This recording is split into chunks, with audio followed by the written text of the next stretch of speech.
नमस्कार प्यारे साथियों। आज की चर्चा का विषय है कोरोना। सूनी सड़कें, राहें वीरान, खाली चौराहे, बाजार सुनसान। कुछ ऐसा ही नज़ारा जो देखने को हमें मिला था लॉकडाउन के दौरान।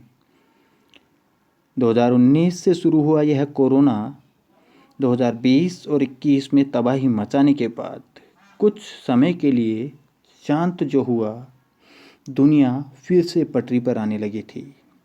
लेकिन अब फिर से यह अपना वही रुख लेकर उठ खड़ा होने की कोशिश कर रहा है और दुनिया को फिर से आतंकित करने जा रहा है। जी हाँ दोस्तों, कोरोना के alpha, beta, gamma, delta variant के बाद ओमिक्रॉन B.1.1.59 वेरिएंट एक नए वेरिएंट के रूप में उभर कर सामने आया है।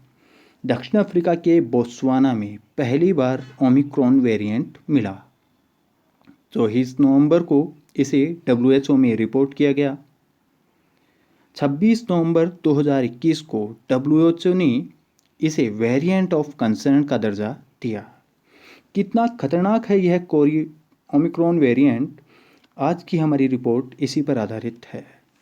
दक्षिण अफ्रीका समेत अन्य देशों में ओमिक्रॉन इन्फेक्शन के प्रारंभिक विश्लेषण के आधार पर इसे डेल्टा वेरिएंट से 6 गुना ज़्यादा संक्रामक बताया जा रहा है। डेल्टा वही वेरिएंट है जिसने भारत में कोरोना की दूसरी लहर के दौरान तबाही मचा रखी थी। यह वेरिएंट इम्यून सिस्टम को चकमा दे सकता है। न्यूयॉर्क टाइम्स की एक रिपोर्ट के मुताबिक ओमिक्रॉन पिछले वेरिएंट से कहीं ज़्यादा संक्रामक है और वैक्सीनेशन या नेचुरल इन्फेक्शन से होने वाले इम्यून रिस्पॉन्स को भी बेहद असर कर सकता है।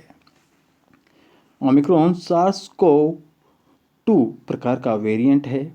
दक्षिण अफ्रीका में मिले कोरोना के खतरनाक वेरिएंट ओमिक्रॉन पर कुछ दिन पहले वैज्ञानिकों ने चौंकाने वाले खुलासे किए। वैज्ञानिकों ने दावा किया कि ओमिक्रॉन रोडेंट्स यानी चूहों जैसे जीव के जरिए इंसानों में पहुंचता है। इस प्रक्रिया को रिवर्स जूनोसिस कहते हैं। जूनोसिस और रिवर्स जूनोसिस के बीच अंतर को कुछ ऐसे समझा जा सकता है। जब जानवरों से इंसान तक कोई बीमारी पहुंचती है तो इस प्रक्रिया को जूनोसिस कहा जाता है।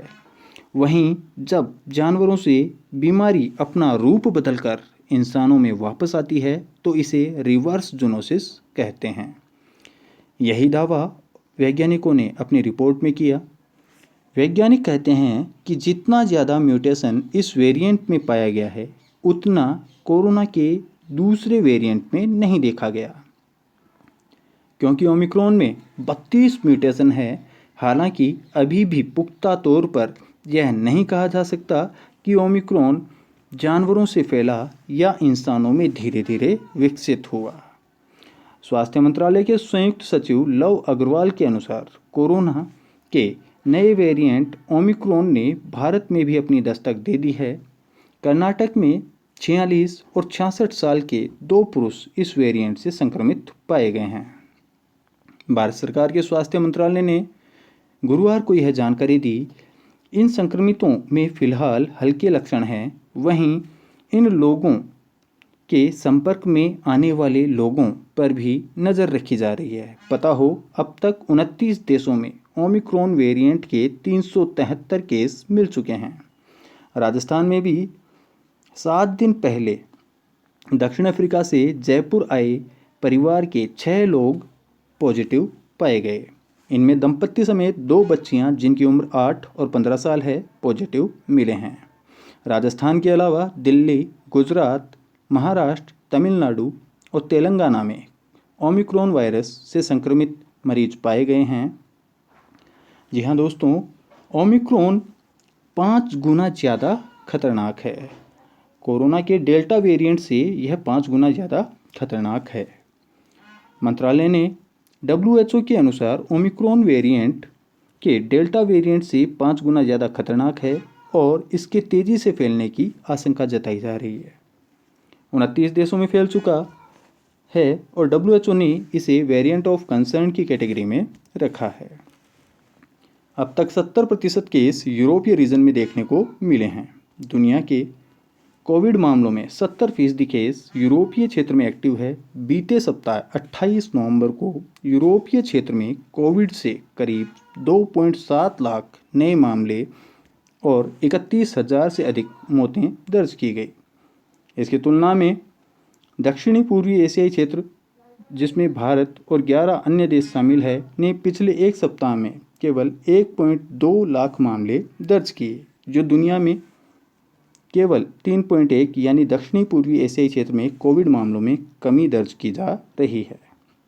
ओमिक्रॉन की चपेट में अब तक कई देश आ चुके हैं, जिनमें हैं दक्षिण अफ्रीका में पाया गया खतरनाक ओमिक्रॉन वेरिएंट अब तक कई देशों में मिल चुका है। Australia, Germany, Italy, Netherlands, Belgium, Israel, चेक रिपब्लिक और हांगकांग में इसके नए मामले दर्ज किए गए हैं।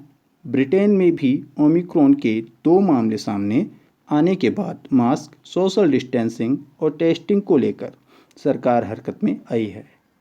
अमेरिका में सरकार के शीर्ष infectious disease expert doctor Anthony Fauci ने कहा, इसमें कोई हैरानी वाली बात नहीं होगी अगर अमेरिका में भी ओमिक्रॉन वेरिएंट के मामले देखने को मिल जाएं। ओमिक्रॉन पर वैक्सीन को लेकर एस्ट्राजेनेका, मॉडर्ना, नोवावैक्स और फाइजर समेत कई दवा कंपनियों ने कहा कि ओमिक्रॉन के सामने आने के बाद उनके पास ऐसी योजनाएं हैं कि टीके नए स्वरूप के अनुकूल होंगे। हालांकि फाइजर ने यह भी कहा कि उनकी वैक्सीन ओमिक्रॉन पर कितनी असरदार होगी, यह अभी तक नहीं कहा जा सकता।